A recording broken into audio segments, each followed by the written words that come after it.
Que s'est-il passé au don de la Torah? Notre section de la semaine, Yitro, ouvre un volet nouveau et particulier sur la vie des enfants d'Israël. Nous y lisons l'événement déterminant du peuple juif, le don de la Torah par Moshe aux Israélites sur le mont Sinaï. Sans aucun doute, l'événement du don de la Torah est extraordinaire, mais avec un minimum de réflexion, qu'a-t-on reçu concrètement? Est-ce que les enfants d'Israël n'ont pas déjà auparavant étudié et pratiqué les lois de la Torah? La Mishnah dans Kedushin dit que les patriarches ont appliqué toute la Torah avant même qu'elle ne soit donnée. Abraham a transmis la Torah à Yitzhak, après lui à Yaakov, et le flambeau de la Torah au moment de la descente en Égypte était sous la responsabilité de la tribu des Lévis. Que s'est-il passé en donnant la Torah? Pourquoi présenter cet événement d'une manière surdimensionnée? Et comme toujours, que peut-on apprendre de cet enseignement qui soit lié avec la rédemption vraie et complète? Dans la perception chassidique, nous trouvons 3 points principaux liés au don de la Torah. 3 points qui nous aideront à comprendre le changement fondamental provoqué par le Matan Torah. Petit 1.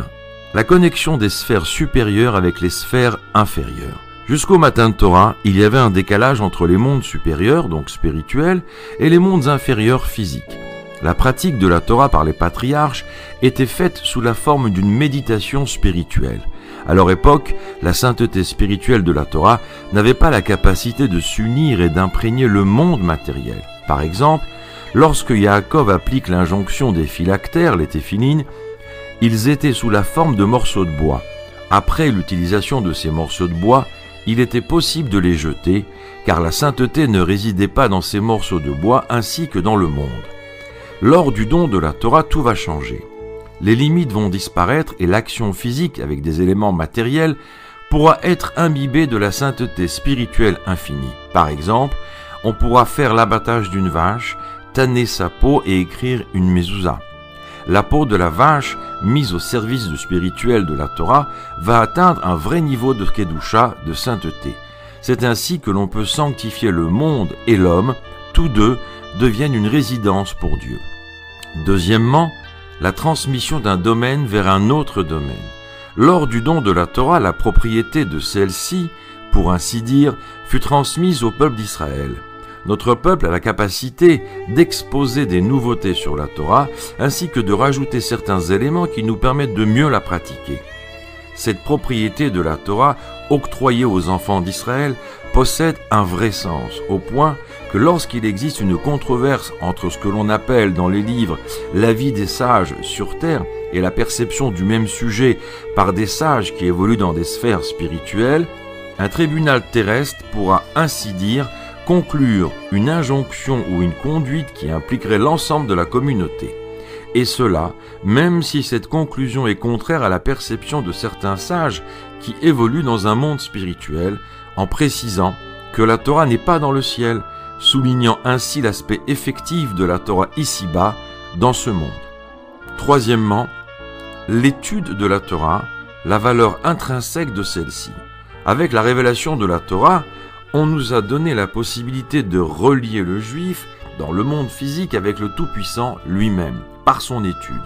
Ainsi, l'enseignement de la Torah n'est pas seulement un livre d'instruction pour l'observance des commandements et la façon dont le monde doit se comporter, mais possède aussi une valeur à part entière. Chaque juif qui accède à la Torah y trouve des profondeurs infinies. Différentes versions, ainsi que les idées et les innovations, sont étonnantes.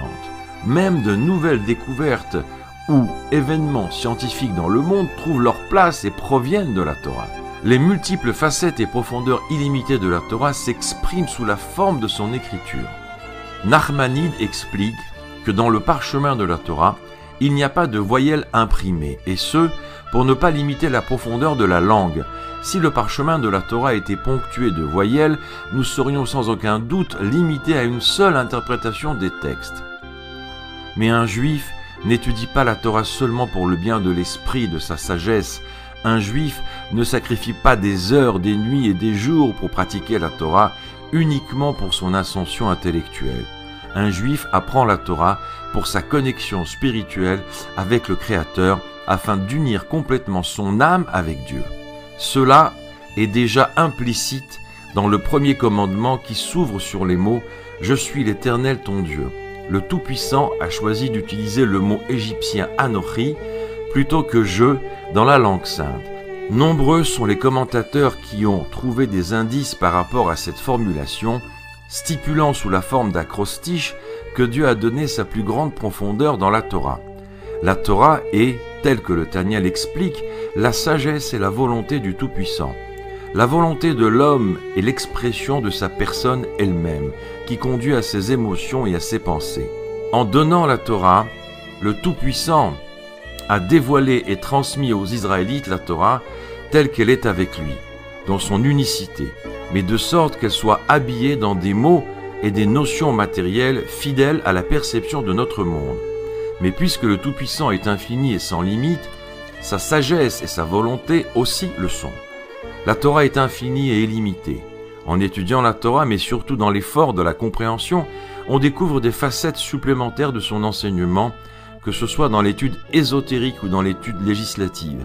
Nous avons la possibilité ainsi de nous lier avec l'infini, Dieu lui-même. Mais, comme avec tout ce qui est bon, nous avons un problème. La connexion merveilleuse et la capacité de se connecter avec le Créateur à travers le fardeau de la Torah imposent deux facteurs. Tout d'abord, l'infini de la Torah s'obtient avec la difficulté. Dans l'étude, la profondeur de la Torah s'éclipse et il n'est possible de l'atteindre que par un investissement considérable, sans relâche et sans repos. Parfois, la personne qui apprend se sent comme une personne aveugle ou une personne marchant dans l'obscurité. Et puis, quand la lumière lui est révélée, cela ne reste qu'une petite lumière au bout du tunnel. Deuxièmement, ce lien infini avec la lumière divine se trouvant dans la Torah n'est ressenti principalement que chez les plus grands de nos générations, les tzadikim. C'est la raison pour laquelle cette dimension reste totalement voilée pour le commun des mortels. Tout va changer à l'ère de la rédemption. Tout d'abord, les profondeurs de la Torah seront pleinement et parfaitement révélées. La véritable dimension infinie de la Torah se révélera non pas grâce aux difficultés d'assimilation du corps de l'exil, mais par l'élimination du voile par la Torah elle-même. Le lien divin sera révélé dans toute sa puissance. Nous ressentirons l'union parfaite avec la Torah, pas uniquement intellectuellement ou cérébralement, nous pourrons ressentir la fusion avec le divin à travers chaque lettre, chaque voyelle ou chaque mot de la Torah. Chaque expression des commentaires de nos sages dévoilera une source et une vitalité infinie. Chaque étude dévoilera un trésor divin infini. Shabbat Shalom.